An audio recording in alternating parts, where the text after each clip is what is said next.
when they compare running backs to guys that only played really the bulk of like 6 or 7 years, you've got like Earl Campbell, you've got Gale Sayers, Terrell Davis.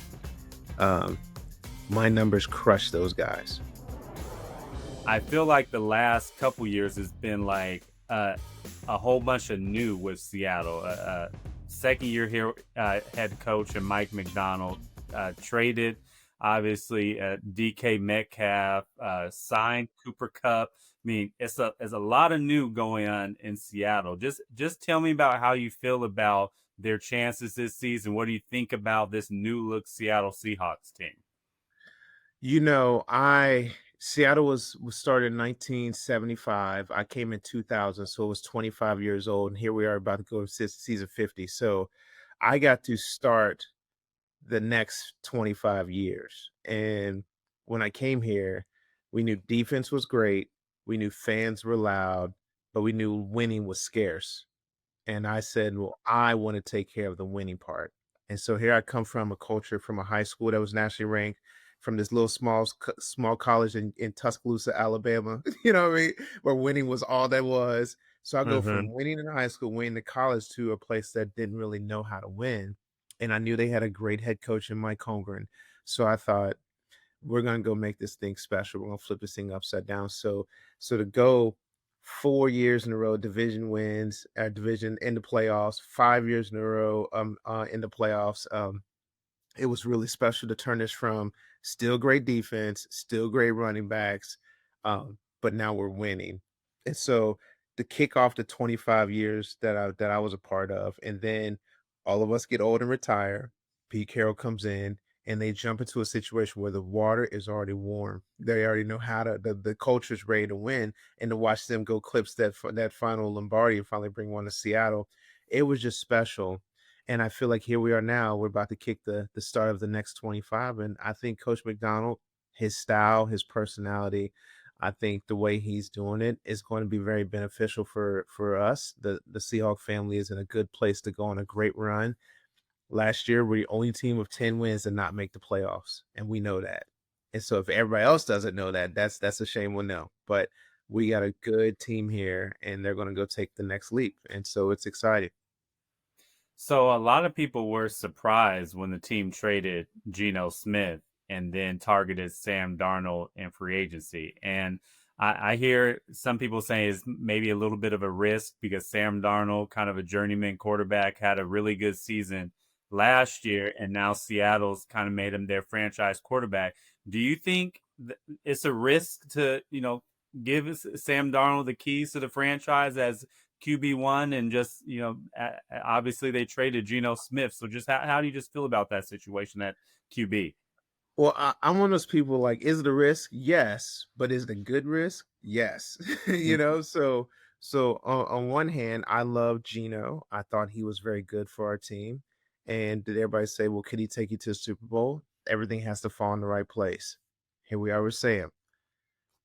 I think he's gonna be a good quarterback. It doesn't have to be, it has to be in the right, everything has to fall in the right place. So we gotta trust John and Coach McDonald that they were building, and the team that Sam would need is what they were creating, not the team that Gino would need. And their two quarterbacks are just a little bit different, and it's okay. But you got to know your team and what you're building. And they could have saw that, hey, the way Coach McDonald coaches, the way he does his offense, he's a defensive genius. He needs a kind of coach like this for the offense and a quarterback like this. And that's what we're trusting in. Hmm. And then they possibly have another plan if Sam Darnold doesn't work out and third round pick Jalen Milrow. I'm interested to know what have you seen from him?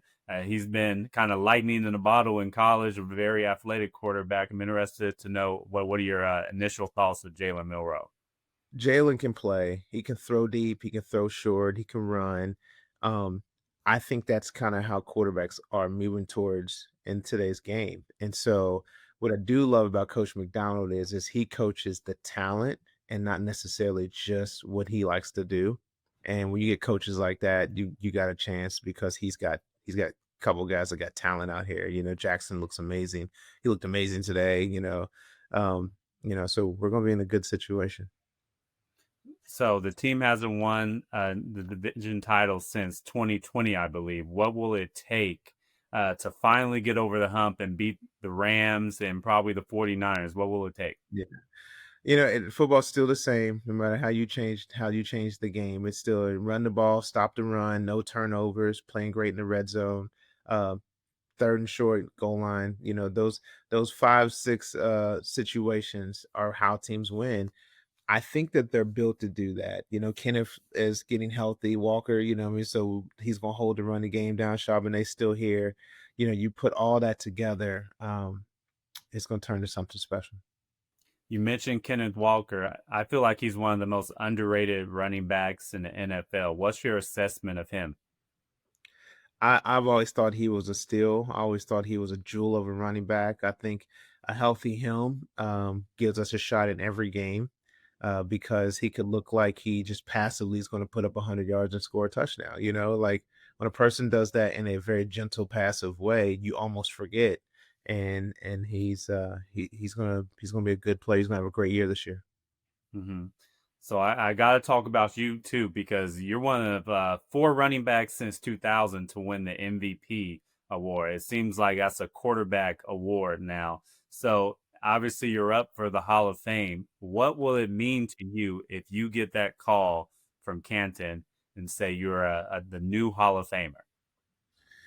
I think that everybody plays the game to push themselves to limits of greatness, to break records that they themselves desire to achieve. I want to be the best running back in Seahawks history and shatter all the records, just like I did at Alabama, just like I did in high school.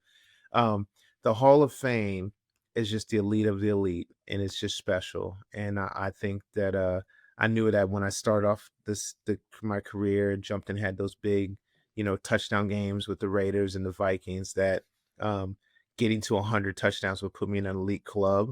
And so it was really cool to get there. I think there's 10 of us. It's just really special to get there and know that I'm part of the 10 guys. So mm, uh, I think there was everybody got to 100, got in the Hall of Fame. So I became the eighth guy into there. And so now, Adrian and now Derrick Henry now they've got it. So they can't for a couple more years, and Derrick's still playing. But um, it just kind of makes sense. Now I don't know how they're going to do all the stuff. They got other running backs that do what they do. I'm like, hey, they do. I got 100 touchdowns. So it depends on how they want to do it. I just know that the whole voting system is hard. And so I look at all those writers with great respect that they got to do a job and keep the integrity of the game. But at the end of the day, when they're like, hey, everybody with 100 touchdowns stand up, you look up and see who's standing up. It's Emmett and it's Marshall, and it's Barry's got 99, but he'd be like, "Oh, stand up, Sean, stand up for me," because he's like a great uncle for me. You know what I mean? So it's the best of the best. So it's an elite group, and so it's really cool that I'm a part of that special 10 guys. Yeah. Well, no running back was in the 2025 class, so maybe you can be the running back in the 2026 class, right? Sounds good to me. Sounds good to me. So, speaking of MVP, like I said, what will it take for a running back to win MVP in today's NFL? Your team, I think I fell into a great situation. So LaDainian wins after me, and it's really because he did all the stuff I did on stats. But we were and his team was good that year too. So we were 13-12, I think, when we were 13-2 when they were voting. We kind of gave the last game away because none of us played, except for the first half. Hmm. So great record, dominant run game. I think it has 1,800 yards.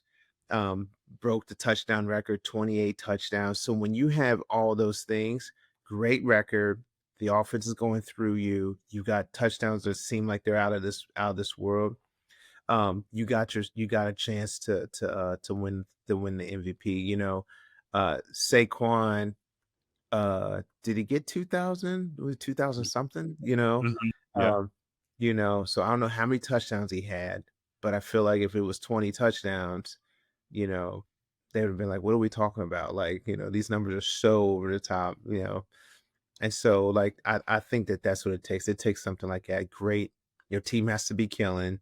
You do have to have a high number of yards, and those touchdowns have to go through it. It's kind of one of those weird things because I played 9 years, but really didn't play too much the first year. Then got hurt the last 2 years. So everybody's like, "Oh, you played about 6 years," and to get those 100 touchdowns in basically those 6 years is a really cool goal. But I think that that's what MVP guys have to do. It always has to be like the yards and the touchdowns to get you like those cool higher awards. You mentioned Saquon. A lot of people thought he should have won MVP last year instead of Mhm. Offensive Player of the Year. What impresses you about him as a running back? Explosive through the holes, great pad leverage when he's running. The play is never really over with him because he knows to get in and out of holes. Um, he breaks tackles and it's not quiet, but he quietly slips out of like 10 more tackles than you actually realize. So it's like breaking tackles is pound on pound, plastic on plastic, boom. A slip out is kind of like you got him and he just moved his way out of it. And so like he Mhm. does it about 3 or 4 games where you're like, you know what, that gained you 5, 6 more yards, or that spun you out, or that set the other defense to say, let's put another guy in the box, and now the passing game is open. He's special. It's fun to watch. So, give me your top 5 running backs today. I still think Saquon's amazing. I think Derrick Henry's my number one. Saquon's two. Um, Josh Jacobs. Um, I got four spot open, and Gibbs is my five. Who is my I four? think you're forgetting somebody in Atlanta now. Bijan. Yeah, I he's the think you're four. forgetting. That's what I'm saying. Like Okay. I know. I think there's someone I know that's four. That's four. Like, yeah, that's who it is. Yeah, yeah, Bijan. Yeah, yeah. He's a player, man. Blow Okay. you off. You know what I mean? But so I asked Barry Sanders this same question a couple months ago. Now, since I asked your top 5 current running backs, give me your top 5 running backs in NFL history. Okay, Barry, Jim, Walter. Mhm. I mean, are we allowed to say OJ again? Are we allowed to go back to him again? You know what Hey, on the field, he was really good. I mean? It's really funny because, like, my numbers over there. Like, see, I think like Walter's like my number five, and I hmm think Tony Dorsett's like right behind him. You know what I mean? That was like Okay. if you want to know who I am, I'm really like a bigger version of Tony Dorsett. Just go watch his films and go watch mine. You're gonna be like, oh, I just trick people. I put the pads on, put the bigger shoulder pads on, stepped in and out, glided like Tony. I copied this game. It was great. No one ever saw it happen. Barry, Jim. I think OJ's my three. Walter Payton's my five. So now it goes back to that four spot again. You should put yourself in. Yeah, I mean, I remember Emmett said, I did a show. Dallas was playing the Seahawks Monday Night Football. My little 8-year-old son comes up and sits on my lap, and they go to break. So we're streaming it live. The break goes on, and I said, "Hey, bud, how you doing?" He's like, "Yeah, blah, blah." He goes, "Hey, who is that?" I said, "Oh, that's Emmett." He looked at him and goes, "Hey, are you any good?" And Emmett just smiles like Emmett does, like Emmett Smith, like he didn't say it, but I said, Jetty, that's Emmitt Smith. That's the best running back ever to play football. And he said, I'm better than you. And Emmitt's smile said, that's what your dad used to say to me all the time. so That so is my4 hilarious. my 4 is Emmitt Smith. That's my four. You know what I mean? So I was Like father, like son. yes it, man. Like who we gonna pick? We gonna pick me. Yeah, so I'm gonna go with Barry, then Jim Brown, then OJ, then Emmett, and then I'm gonna go with who did I say was five? Walter Payton. Well, you're being humble, so I got to unhumble you now. Give me your Mhm. best elevator pitch to be in the Hall of Fame. I would just say this. I've always thought the Hall of Fame was the elite of the elite. when you say their name, you can clearly mark out things that they've done that no one else could do, or if they do it, you're like, "That is just mind-blowing." I scored 100 touchdowns. I scored 99 touchdowns in 5 seasons. I am one of 3 guys that have had 20 touchdowns in back-to-back, me, Emmett, and Marshall. Um, I know that, there's only 2 of us that have had more than that, more than 28 touchdowns. That's me and LaDainian. And I think that when they compare running backs to guys that only play really the bulk of like 6 or 7 years, you've got like Earl Campbell, you've got Gale Sayers, Terrell Davis. Um, my numbers crush those guys. Like it's just wild when you compare like the timing. But what happens is they say my name and all of a sudden they throw out stats of, well, did he get 10,000 yards? It's like, no, but he only played like he's only credited for 9 seasons. 2 of the seasons, one was 11 carries, the other was 50. You know what I mean? So really we could say 7, and then one of those 7, it was like 100 something carries because I missed half the year, you know. So now Hmm. you're down to 6 seasons with about 9,000 yards and about 100 touchdowns. I think you doing that in 6 years puts you a little different than everybody else, puts you in that elite game, and I am the only guy that has had 5 touchdowns in high school, college, and the pros in one game, and I did it the pro 1.5, 5 touchdowns in 1/2. So, I just think the touchdowns are just the difference maker, and I don't and you could ask any coach and say, "Would you rather have a player with 100 yards and no touchdowns or 80 yards and 2 touchdowns?" Clear across the board, they'd say, "We'll take the 80 yards and 2 touchdowns," and they'd say, "Oh, that's Shaun Alexander stats." So that's what that's how I'd pitch it. That's how I'd pitch it. Well, that's a great sales pitch. I'll send that in for you, and hopefully, we can get you in the Canton. Man, it would be an honor. It'd be an honor. It'd be an honor to be with the best of the best, and they treat me like it already, and it's almost like they always say, "Oh, yeah, we forgot you're not in yet," you know, and so Mhm. that's always tough, but, but it's still sweet to be, um, called the best when you're with those guys, you know, when I went with Barry or even at the Super Bowl or Terrell or Davis or just or Marcus Allen or Marshall Falk, and they're just like, oh yeah, they're like, hey, we want to take a picture with you Hall of Famers, and you're like, hey, but but they're all like, yeah, you are one, you're one of us, you know, and it's always cool because even if they're kind of doing a little gold jacket talk, they're like, hey, Alexander, get over here with us, you know, what I mean, take a picture I with know. us, and so that's really cool, and it's just sweet, you know. I took some of my close business partners with me to a Super Bowl a couple years ago, and you heard Sean, and one of them said, and they, you know, they're all protective, and they all said, oh, who's that? And it was Barry Sanders, you know what I mean? You Mhm. know, and so you're like, oh, yeah, okay, yeah, Barry calling me, you know what I mean? So like Uh-huh. that's always just sweet, and you know, and so when Jim Brown was living, it was the same way. Hey, Sean, how you doing? Get over here, man. You know, love your game, you know, and so. I was always treated with great love and honor towards all the greats, and so that always made me feel great.